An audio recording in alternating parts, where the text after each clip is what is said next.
Paid for my tuition. Paid for my tuition. Paid for my tuition. T1. And hello everyone, today we have Marcia from Chile who came to Canada just in 2021. Marcia, how did you start your journey in Canada? It's kind of like difficult to explain how did it start, because my family is Canadian. They are citizens since more than 20 years, and I never wanted to come, but circumstances like a bad husband, for saying something, brought me here. So there is something that I don't like to remember like now, but it's part of the process and made me be the person I am now. So I mentioned it anyways. And then I don't know. You want me to say something, like introduce myself? Yes, first? Please introduce yourself. Who you are, what are you doing, and how did you start your journey in Canada? Correct. I am Marcia Lopez. I came from Chile in 2021. I am your classmates from SFU. And the question of who I am is so crazy, because I am so many people. I am a mother, I am a daughter, I am a sister, I am a community capacity builder. Absolutely. I was a travel agent, and now I am working as an electrical worker.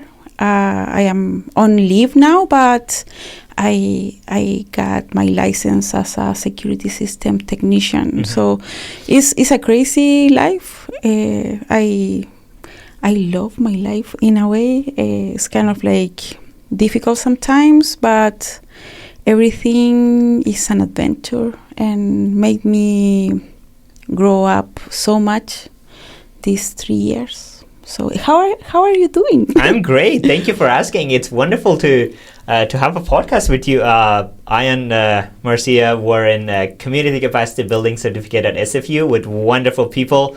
I like a lot of students, a lot of amazing people. We completed our certificate at SFU. I'm doing great. Thank you. All right, Marcia, you came in 2021 from Chile. And what made you to come to Canada? I know you mentioned some of your parents, some of your family members are already Canadians, have been living in Canada for a long time. Right. What made you to leave Chile? It was a desperate circumstance. I came as a refugee, applying to refugee, but it didn't work. Mm-hmm. They rejected. Mm-hmm. But when I left my country, I was a little desperate. I spent the pandemic in my house without working, and as the day I started working, I saw my husband in the street, my ex-husband in the street. So I was a little like, I want to leave Chile.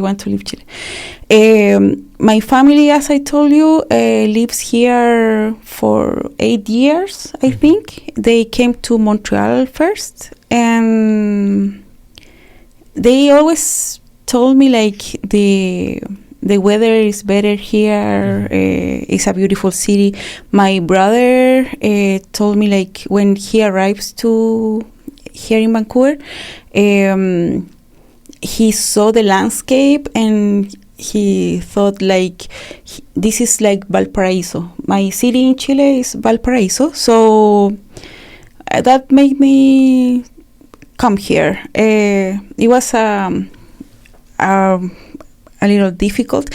When you come to a place, you think you're gonna give another step and you're gonna continue the same life. Mm-hmm.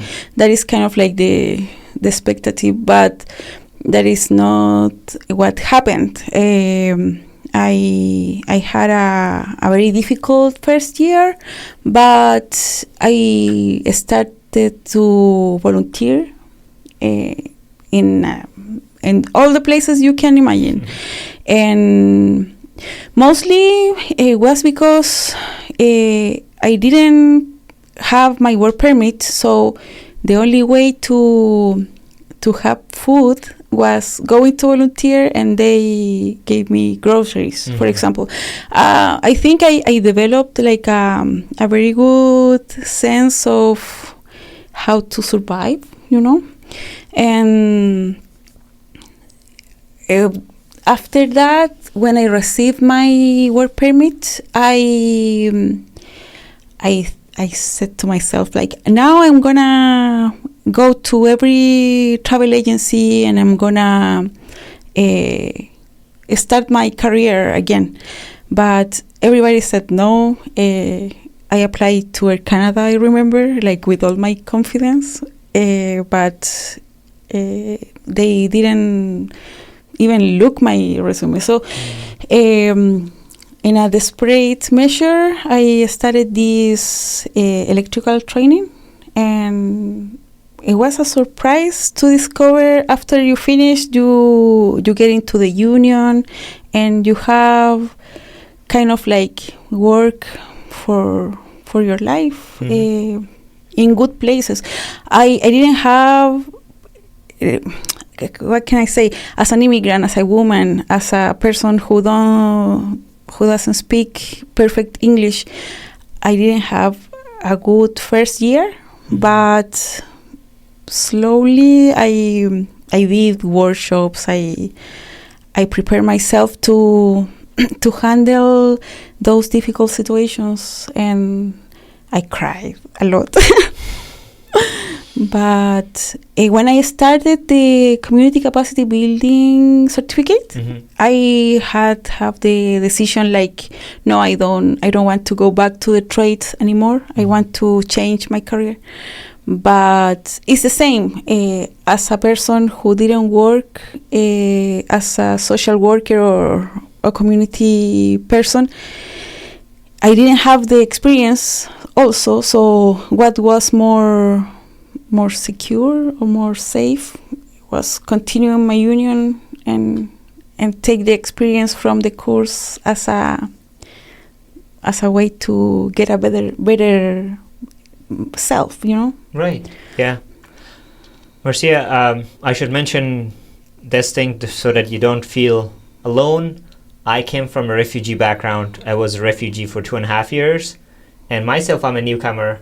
Correct. And I don't want you to feel alone, and I want you to feel open, and you should know that first year was also really hard for me. It was really bad. Had my resumes in my hand, roaming around everywhere to just looking for one opportunity. I mean, and one opportunity could change my whole life, and I can totally understand that, how it feels like. It's kind of like what I feel like everyone of us is telling to the, I don't know, like, please give me a chance. Yeah. We need a chance. We are intelligent, even if we don't speak perfect English, know, because I don't know if you saw, I was part of a study that a co-op made. It's called Safer Workplaces. They took us like 12 women. Some of them are doctors, some of them, I don't know, different careers. Yeah. Everybody professional. But because of the lack of language skills, they are diminished. And that is something you have to put as an extra weight to coming here. Is kind of like you left your place. And when I think about this, I imagine some people can say like, go back to your house, go back to your home. But it's not that easy. It's not. We didn't come here because I want to take your job or because I want to take your place, your housing, or we come here because we are desperate and we want to start a new life. So I don't know. I want to thank to Rahel and City in Color and all the people there because they were amazing with us and they make us like tell our story in a protected way. Yeah. So it was an amazing place. So if you want to read more, ask me for the PDF. I have the report. Yeah, please. How can they reach you out? Sorry. On my Instagram. Yeah, your Instagram, of course. Marcia Lopez. Marcia Lopez Y. That's my. Yeah, you Instagram. can reach out, Marcia, and absolutely, she is one of the very social activists on social media right now. I've been following her, always posting events for refugees, newcomers, for volunteers. And the events, I mean, after community capacity building certificate, I think you and few other people are the ones who are really working in this field. Oh my God, talking about community capacity building, you saved me, all my classmates. I want to thank you, all of you, please. I was deported. You remember that? Yes. I was deported on February. I received the notice on February 3rd. And I remember I spoke with Maria Cecilia and Elena, and they told me, reach out to our classmates, please ask them for help. And I say, no, I don't want. But I followed the advice like 2 weeks after, because first I wanted to go to the normal path, you know, and then when I asked, Tanis started a group for writing letters, and then, oh my God, some of them sent me money. You know, it's kind of like everyone was ready to help. Yes. And I didn't know any of those people 3 years ago. I met them last year for 5 months. We gather every week. And that's the only thing I did for them to love me, you know? So it's amazing. I am so grateful with everyone. I really apologize. I should ask this question. I might have missed it. I did not know that you're about to be deported. I was deported. I have the letter on my hands. Now I have to report every Friday to the board. Okay, can you... How is this happening? I'm so sorry. Can you please explain? I want to explain because a lot of people try to understand, and in a way I feel like they think I was illegal, and I wasn't. I got my work permit. Okay. I got my humanitarian and compassionate permanent residence submitted. Is already in.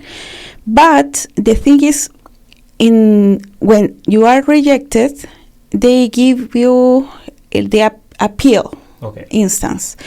I lost the appeal. And then there is another instance that is called leave. I don't remember the exact name, but I did it by myself. I didn't ask for help. I didn't hire a lawyer. And I wrote like 120 pages. Saying what I thought and what was my basis. Yeah. But they rejected as well. So in that moment, I should present myself to the board. But I didn't know because I did everything by myself. So the time passed, and they called me on February, and they told me, you have to leave on February 28th. And I was like, you can imagine how was that month. It was horrible. It was a month of crying, of reaching out people. And I don't have like problems to send messages, for promoting events. But when you are like, how do you say, advocating for yourself is difficult. So I appreciate so much all the people who wrote the letters. And also there is Karina Villada, our classmate. I believe, yes. Yeah, she's from Mexico, but she lives here a long time, and she is very connected with migrants organizations, and she told me also to reach to some organization. And I was at the beginning, I was like, no, I don't want to bother anyone. But then I reached out, and in 2 days, they have a campaign with online letters. So it was like amazing, and they made posts on Instagram. So I felt like I had like a tremendous hug over me, and I didn't know anyone. So that's very amazing. I arrived November 30th, and I applied on December 23rd. I remember exactly because I said to myself, this is going to be my Christmas gift. Right. My God. And then they accept the claim, and then they sent me my work permit, and I became but they gave me my brown paper. Yeah. So now you have to like submit a paper every 3 months. That's what you. No. Now I kind of like, I feel like I'm a delinquent, because I have to go to the board. Now I can call them, but I have to call them and say, I am still here, I have the same address, I have the same telephone number. And because of that organization that Karina suggests me, they helped me to hire a lawyer. And now I have a great lawyer. So. And I believe Legal Aid is also an organization that gives you a free lawyer. Legal Aid helped me the first and the second time, and I had a lawyer for the humanitarian and compassionate. Right. She submitted it, but I already lost with lawyers from Legal Aid, so I decided with the suggestion of this organization to not keep working with them. I accept the advice, because sometimes you say, no, I'm gonna do it this way because it's for free. But this is an investment in, even if they are helping me, in some point I hope I will be able to give the money back, And what was your feeling, Marcia, when you got to know that you're about to be deported, and then when they told you, like, Marcia, you have to leave the country this day? Oh my God, it was horrible. My daughter came on December, and she was with me with all this happened.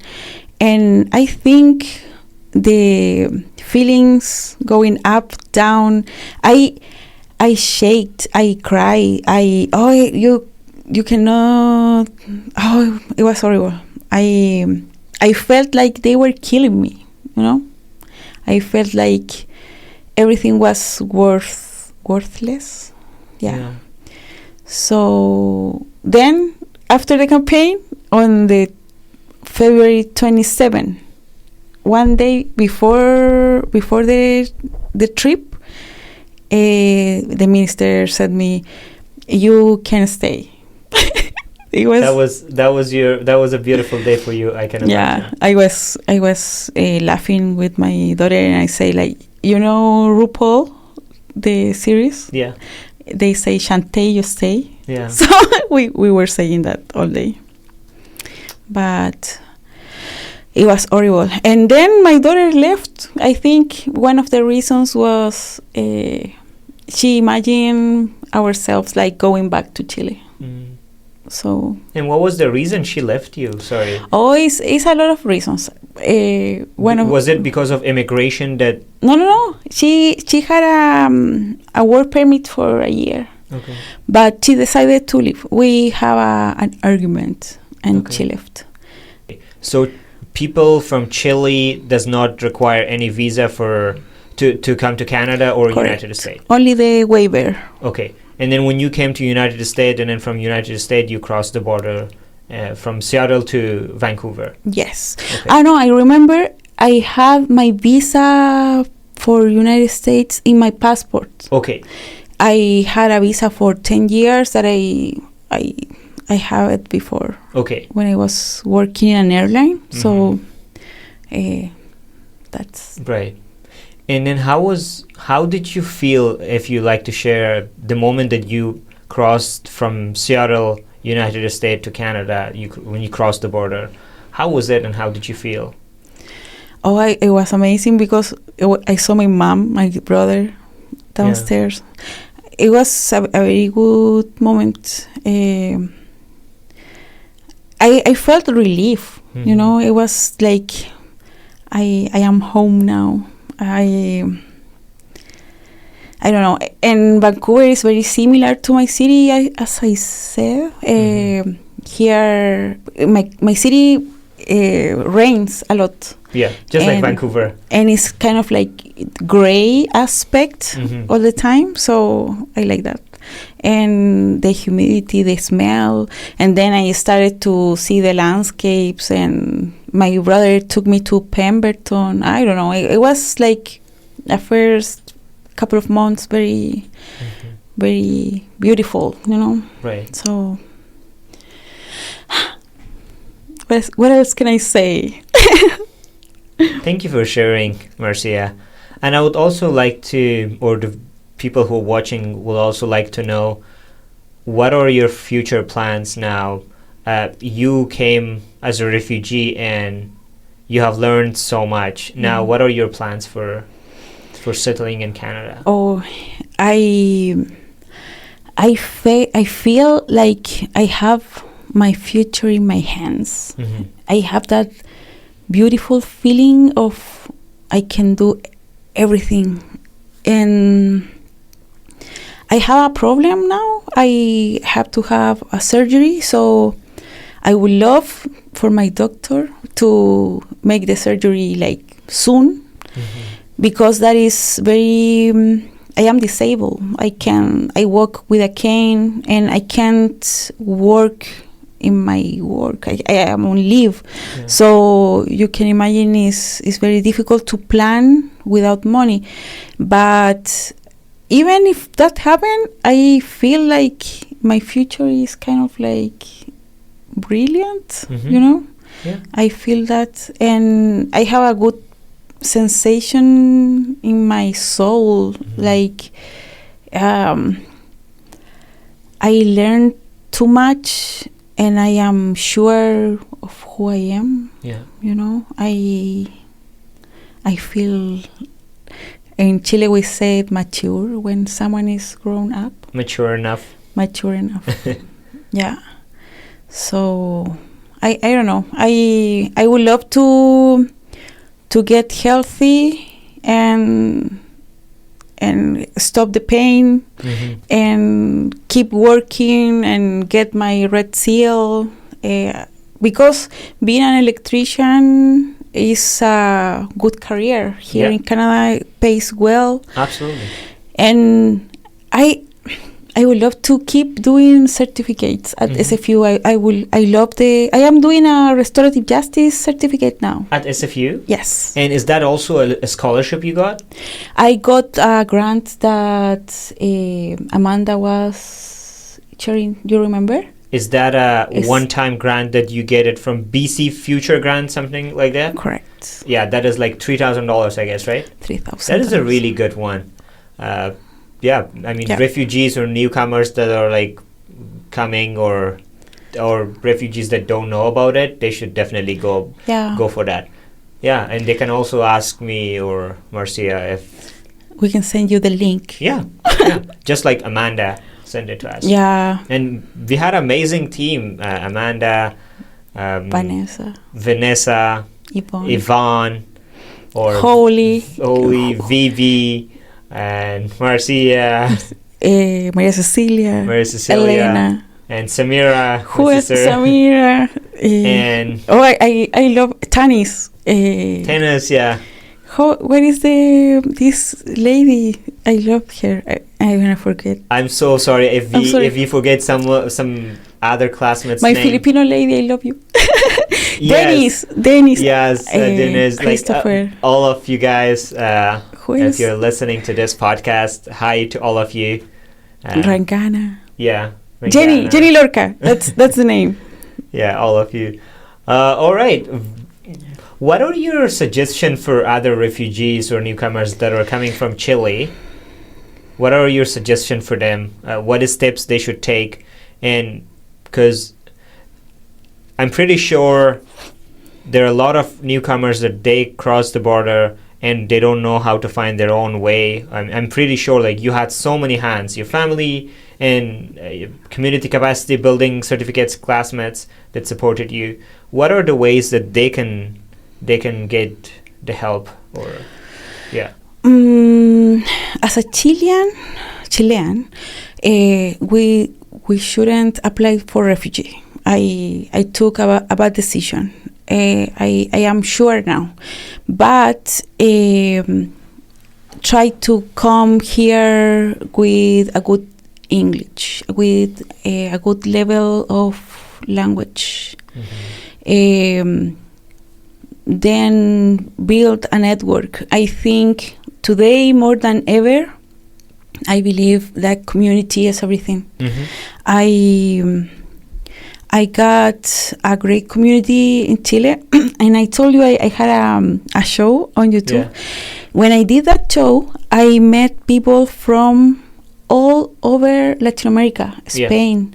Even I have a friend in Australia. I did my program and I sent it to him. He passes in his radio, and we still talk and we still say hello and we still share the new releases. I think when you start building, you can't stop. You have to keep doing and volunteer. I appreciate so much Frog Hollow. I saw Norm Leach interview. Frog Hollow was and is a very good place for me. I don't know, Vancouver Latin American Cultural Center. Now I am volunteering in First United and also the Carnegie Housing Project. I volunteer in different environments, and every one of them teach me something, taught me something, and keep teaching me. I don't know, I met different kind of kindness, you know? Yeah. Some of them were real, some of them were a little sassy. Yeah, but exactly, but doesn't matter. I think I owe my life to all these people that helped me to grow. Yeah, these absolutely. Years. As Marcia mentioned, volunteering or networking is one of the most important thing. Make your LinkedIn and then keep publishing, and also go to community building certificates programs. Yeah, there is one in Capilano that is for free too. Yeah. So it's also connect with more people who are into communities, especially in neighborhood houses, as you mentioned, Frog Hollow. Yeah. As many others. Kiwasa, Mont Pleasant. I volunteer even in a supermarket that is called Quest. Okay. They sell food almost expired. Okay. But you can find milk for 25 cents. Wow. It's crazy. When you are desperate, you find things, but you have to look. And I can tell you, if I didn't speak up, every time I spoke up, I wouldn't be here. I yelled so many people like, hey, you have to help me. Yeah. And they helped me. Yeah, just raise your voice, why not? Yeah. And also, I was just wondering if you can, I remember before the program you said your mother tongue is Spanish. Yes. And Sí. Sí. Hola. Hola. ¿Cómo estás? Estoy muy bien, ¿y tú? ¿Cómo estás? You have to say, bien, gracias. Bien, gracias. By the way, this is a wonderful language. I always wanted to learn. People who don't understand English, I'm pretty sure, I want you to give a message for them in Spanish. What they should do when they come as a refugee or newcomer. I'm pretty sure there are a lot of refugees or newcomers, not only from Chile. There are other Latin Americans that speak Spanish. Correct. That are coming and crossing the border. So just give them advice, give them the way, how can they go to community, these neighborhood houses or non-profit sectors to ask for help. Okay, I'm gonna repeat a little bit in English. Okay. Because something that is super important is don't take one word for certain. When someone tells you something bad, don't hear, don't listen to. Right. Try to get another opinions. In Spanish, hola. Cuando vengan a Canadá, traten de seguir su instinto, traten de estar siempre adelante, caminar, no perder la ruta y estar seguros de por qué vinieron, no perder ese ímpetu que los hizo venir y no se dejen pasar a llevar por gente que tal vez los va a tratar mal. I say that because the first person I spoke was a lady from, it doesn't matter where, okay, but was a Latino person, and she told me, why you are applying for refugee? You're gonna be rejected. And I hate her so much, but she was right, Mm-hmm. Maybe if I got my money, my resources, and hired a lawyer in that moment, maybe everything would be different. But it's not the way. It's not the way to push someone down. We are people. We are trying to fight for our life. Mm-hmm. We want to live a good life. Mm-hmm. So. And so on. Now I can tell you my best friend is Canadian. Right. And my good friends are from community capacity building. Yeah.